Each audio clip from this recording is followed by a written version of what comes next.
Have you ever been that person that just says, I don't have any cash on me. I don't carry cash. Well, in this episode, hopefully we can bring some things that change your mind.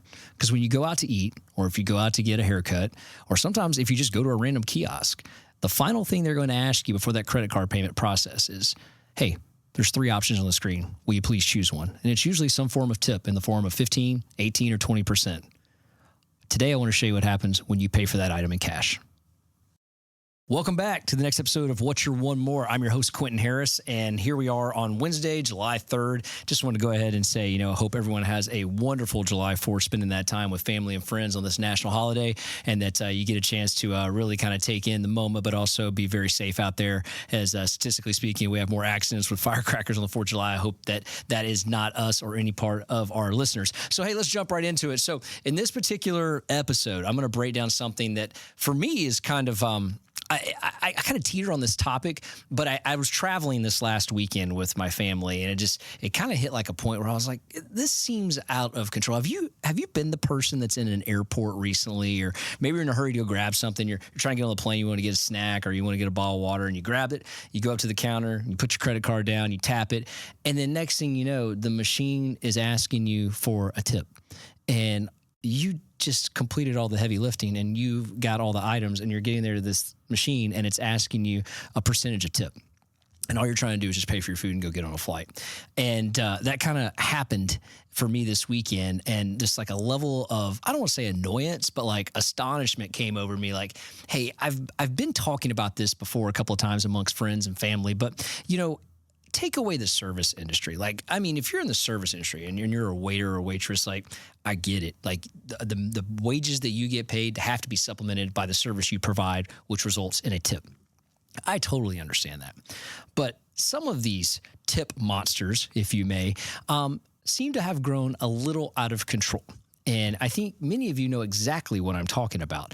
Just like in the example I used there, who am I giving a financial tip to in this particular situation when it asks me for 15, 18, or 20%?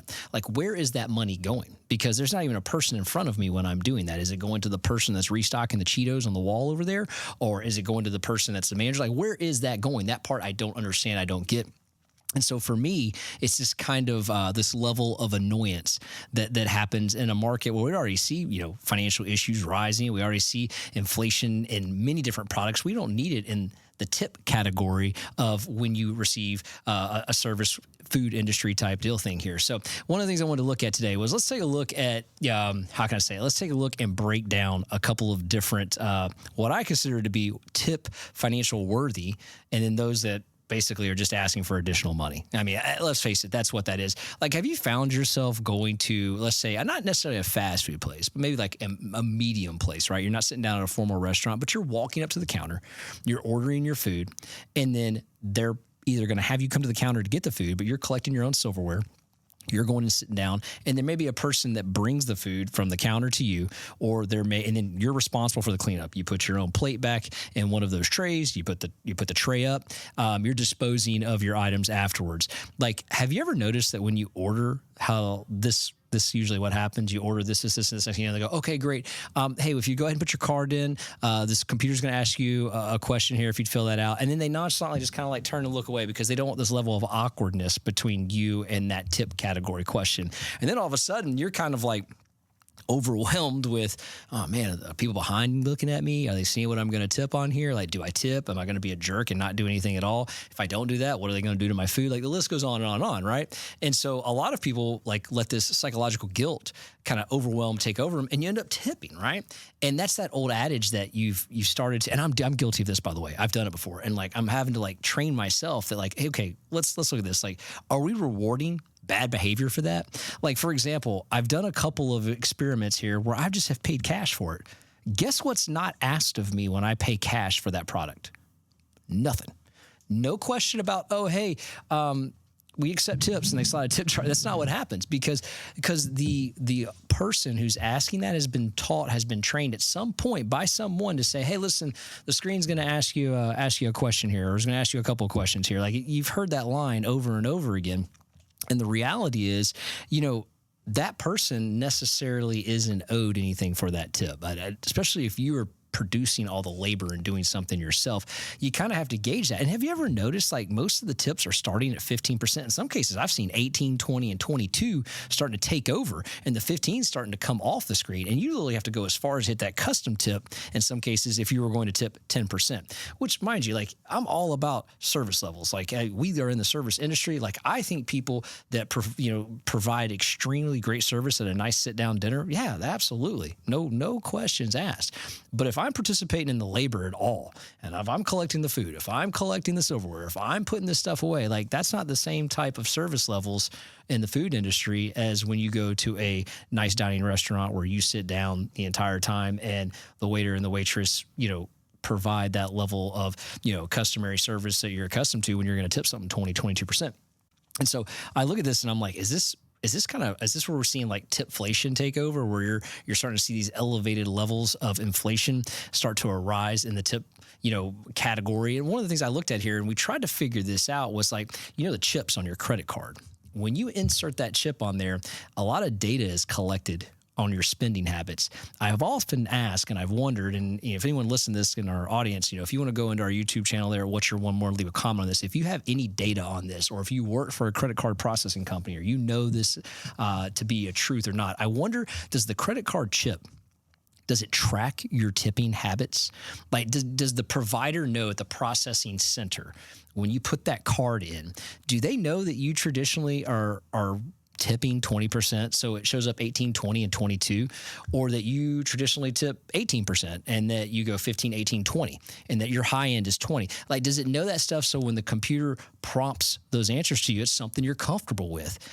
I do believe that might be happening. Now, I have no proof of that. I have no data sets to suggest that. It's just, to me, I've seen multiple different screens pop up as I've seen people check out before, right? And, you're with a friend, you check out, and you see them check out, you check out, and it's like, hey, wait a minute, that screen looks different than mine, or mine looks different than their screen. Why is that? And I wonder if those spending habits are being tracked on how on what you do, on what your comfort zone is for a tip on there. And so, another thing is this, like, when you go to a bar, for example, do you remember when it used to be customary just for like, hey, let me get a draft beer, and you slide $1 across the bar over there, and that was normal, man. Like, $1, here you go. Like, that's a reward, and that was accepted. Nowadays, you're starting to see like some excessive tips on the beer. Right now, I'm all about, if I go to a bar and there's a mixologist over there and they're doing some extensive work, and you're like, man, okay, that's one hell of an old fashioned they just made. Or, some bartenders, I've seen them damn near shake their arm off when they're doing like a espresso martini, right? Like that person, yeah, okay, a lot more than $1 there. I get that. Plus, the drink itself is somewhere between like 16 and 20 bucks. And if you're ordering 3 or 4 of those for people in your party, yeah, that's not $1 tip. You're out of line if you do that, right? But even now, for like a beer that's $6 for a pint, you start to see, people slide $2, $3, $4 over there. It's kind of excessive, right? And so a lot of this is just behavioral habits that start to happen on here. And so I'm kind of like thinking, as I'm looking at some of my notes here, like, when did this start to happen? And I kind of went back and I'm like, I don't remember seeing those types of habits pre-2016. And then it started to show up a little bit. I remember the first time I went to what I would deem as like a quick service fast food restaurant, and there was the question for a tip. And I was kind of like appalled, but I was caught off guard, like, whoa, where'd that come from? And I guess I need to be doing that. Now you see it almost everywhere, right? And to me, it just seems like it's kind of, how can I say it? It's almost like it's a given, like, you should be doing this, and then you almost get guilted into doing it, and they put all the burden of the awkwardness on you, the consumer, simply by saying, oh, listen, hey, the screen's just going to ask you a couple questions here. And the reality is, like, man, I want to ask you a couple of questions, right? I mean, I want to be like, hey, listen, I'm going to turn my phone around and ask you some questions here. Like, hey, number one, like, where is this going? Like, who's getting this, right? Number two, why are you being taught to ask me for this? Like, I don't understand. Like, tell me what justifies this on here. And that's not me being mean, rude, or out of line. I think it's fair to know, right? Because I think that, like, I don't think the product is reduced in price because we're offering a financial tip here. That's another thing. If the price of the product was lower, this would make sense to me. but it doesn't appear that's the case. We've all talked about how the price keeps going up and up, and so it's almost like a service fee that's being added on here for no reason, with an option to pay at whatever very range you want. Like it's different. Like, for example, like if you get a haircut, like that deserves a tip, right? I get that, right? That is much different than going to a kiosk to check out. Like, I mean, you go to a kiosk and you check out, and that damn kiosk asks you for a tip. That should infuriate you, because there's nothing that kiosk did to deserve a tip. Again, you don't even know where it's going. So like something of that nature is infuriating, but it's all in the computer system and the processing systems that's putting that in there. And at some point, some person had to say, oh, hey, you know what? Yeah, go ahead and ask for a tip in that kiosk. That may just be additional profit we're going to get in there. And somehow along the way, as consumers, we have just become numb to that, and we pay that. And so I challenge you this. Next time you're out, like, not a lot of people carry cash anymore, and that makes sense in the electronic world we're in. But carry some cash on you before you go make your next purchase at one of those, fast food restaurants or any type of a quick in and out restaurant you're going to, and see what happens. I guarantee you the person ringing that up is not going to have the audacity to ask you for a tip, because now you put the awkwardness back on them, because now they have no screen to turn around and say, well, the screen's going to ask you a few questions, and watch what happens. And then when you get done paying, say, hey, listen, I got to ask you straight up. Say, why didn't you ask me for a tip? Why didn't you ask me for something that the screen would ask for there? And they're going to look at you like you asked the $1 million question they have no answer to. And the reality is because now you just made that awkward, the same thing they're doing to every other consumer that walks through there, because there is they don't have an answer for that. They have an easy out when they spin that screen around. They go, hey, listen, the screen's just going to ask you a few questions here. Now, I know I'm going on a rant here. Again, I want to say, if you're in the food service industry and you're a waiter or waitress, I get it. Like, dude, most people will tell you that when it comes to tipping, I literally believe in that and do that. But when it comes to like a McDonald's, a Chick-fil-A, I'm not saying they ask for a tip, but you get the point of the restaurant I'm establishing here. I don't think that that's necessary. I don't think it's warranted, and I don't think it's something that we should get in the habit of doing. And I damn sure don't think a kiosk where I went and got the item, brought it to the damn kiosk, rang up, should turn around and ask me for any type of tip at any point on there without me being infuriated or other concern. That's actually a borderline insult at this point. That is an absolute insult. And that should be shame on that processing center and shame on that programmer for putting that in there and the person that approved that there. So yeah, I know I'm going on a rant here, but I think it's something that is worth talking about on here, because I got a feeling I'm not the only person that's seen this. So hey guys, do a favor. Carry cash on you. See how that goes. See how that works. Guard your bills. Like, look at your actual I can't think of your ticket when it comes over here, because sometimes there's extra fees built in there, and those things are already built in, assuming that's part of the tip. And then we go around and do an extra tip on top of that. And that is, don't get involved in that. I'm sure a lot of people are like, duh, hey, I've seen that before, but definitely look at it and check it out. Like I said, traveling this weekend, I saw a lot of things on a lot of food bills that I didn't expect to see on there.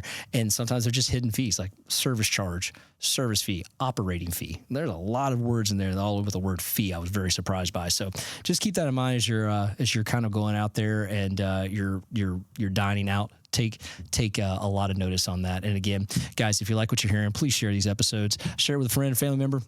Always appreciate you guys tuning in to What's Your One More, and definitely check us out at our YouTube channel at What's Your One More with the number 1, and leave your comments on there. Again, I'm asking people, if you work for a credit card company or a processing company specifically, and you know for a fact that those chips track that information, I would love to know that. That's something we'd love to explore and hear more about. Guys, till the next episode, we'll see you at What's Your One More. I got one more shot, I'm gonna make it. One more chance, I'm gonna take it. I meant it when I said it, now it's time for me to do it. I got one life to live, so I put my all into it, yeah.